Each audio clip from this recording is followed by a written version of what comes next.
warahmatullahi wabarakatuh. Hai teman-teman, saya Restu Suntani, mahasiswa aktif Universitas Negeri Gorontalo, Fakultas Teknik, jurusan Teknik Informatika, Prodi Pendidikan Teknologi Informasi. Di sini, saya akan melakukan proses pengajaran untuk siswa SMA kelas 10 dalam mata pelajaran sistem operasi. Untuk itu, ayo simak videonya bersama saya dan bye-bye.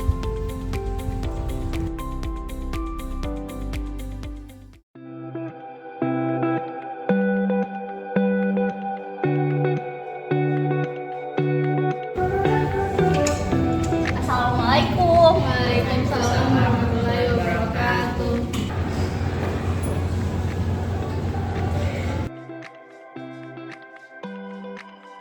Oke, selamat pagi teman-teman semua. Bagaimana kabarnya hari ini?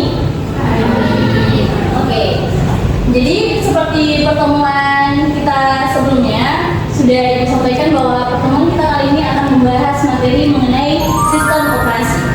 Tapi sebelum kita masuk ke materinya, akan ada beberapa kompetensi dasar yang akan kita capai pada materi kali ini.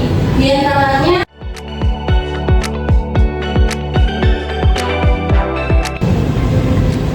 what is operating system? Oke, silakan. Jadi sistem operasi itu adalah perangkat lunak yang penting bagi komputer. Tanpa sistem operasi tersebut, komputer tidak akan dapat berfungsi dan menjalankan berbagai program yang kita gunakan sehari-hari. Ya, yang tadi Ria bilang itu sudah benar bahwa si sistem operasi itu merupakan perangkat lunak yang terdapat dalam sebuah komputer yang merupakan sesuatu yang sangat penting bagi si komputernya itu sendiri.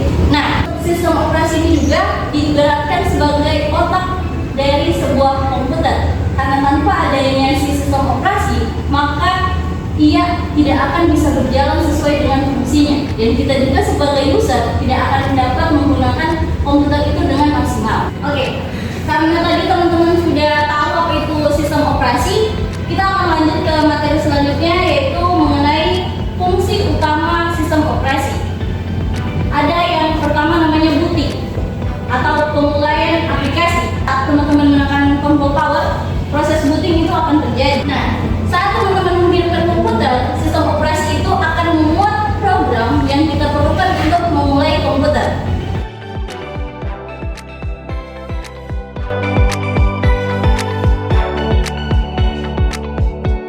Gitu. Yang kedua, terdapat hardware management. Nah, pada hardware management ini, dia akan mengalokasikan sumber daya perangkat kelas seperti CPU, memori, dan perangkat input-output yang ada pada komputer kepada program dan pengguna atau kita sebagai usernya. Nah, contohnya itu seperti kita menghubungkan printer ke komputer, maka sistem operasi itu akan menginstal driver dari printer.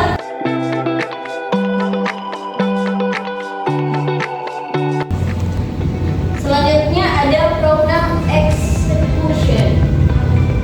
Nah, pada hal ini kita akan menjalankan aplikasi dan pada sistem operasinya itu akan membuat sebuah program ke dalam memori dan menjalankannya.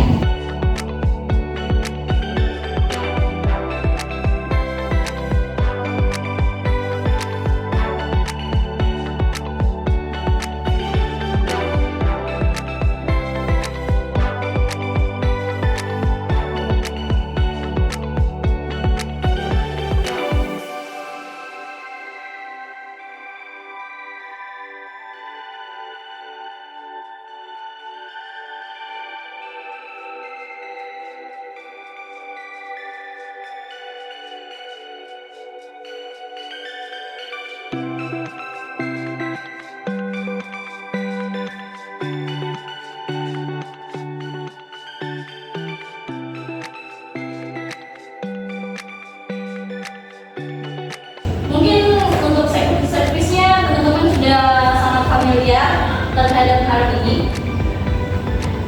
Pada security server, sistem operasi itu akan melindungi komputer teman-teman dari serangan virus, malware, dan juga akses yang tidak sah seperti halnya saat kita menjalankan internet.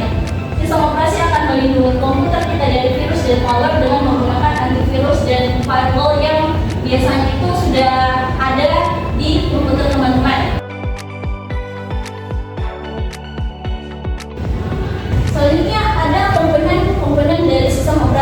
mungkin di sini teman-teman bisa lihat ada beberapa komponen utama dari sistem operasi itu sendiri. Yang pertama ada kernel, pengguna sebagai kita usernya, sistem file, aplikasi, dan juga layanan dari sistem operasi itu sendiri yang terdapat di komputer. Untuk pengertiannya mungkin bisa teman-teman lihat sendiri di sini di slide yang saya tampilkan.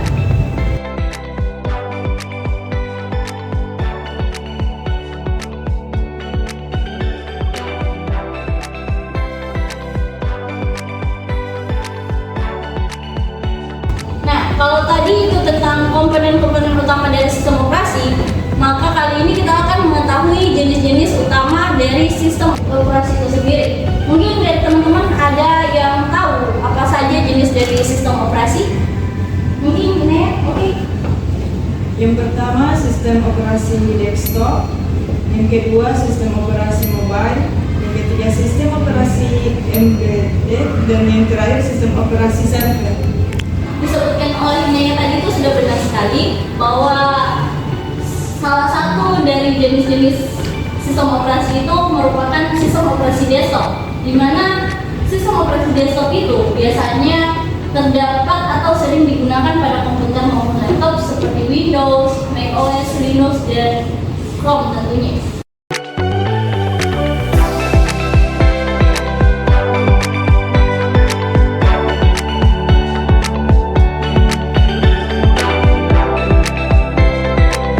Itu merupakan jenis-jenis dari sistem operasi.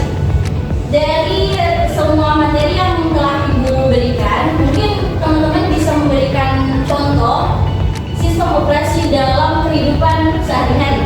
Mungkin ada yang bisa menyebutkan contohnya? Oke, silakan. Jadi contohnya itu berupa smartphone, komputer, dan juga smart TV. Ya, benar sekali. Contoh sistem operasi yang paling dekat dengan kita dalam kehidupan sehari-hari itu smartphone, tentunya ponsel pintar, komputer, dan juga smart TV. Karena itu merupakan benda yang tidak pernah lepas dari pandangan dan juga tangan kita, teman-teman. Seperti itu. Jadi kita sebagai user, sebagai pengguna dari sistem operasi sendiri juga harus pintar-pintar dalam menggunakan sistem operasi itu sendiri. Jangan sampai terlena dari teknologi yang kita sendiri yang membuatnya. Sekarang kita sudah sampai di penghujung materi, yaitu kesimpulan. Mungkin dari semua materi yang telah Ibu sampaikan tadi, ada yang bisa untuk menyimpulkan materi kita pada hari ini. Mungkin Miss? Baik, jadi kesimpulannya yaitu sistem operasi adalah perangkat lunak yang sangat penting yang memungkinkan kita untuk menggunakan komputer secara maksimal. Dan dengan memahami konsep dasar sistem operasi dan berbagai jenisnya, dan kita dapat memilih sistem operasi yang tepat untuk kebutuhan kita. Ya, berikan aplaus dulu untuk Mei.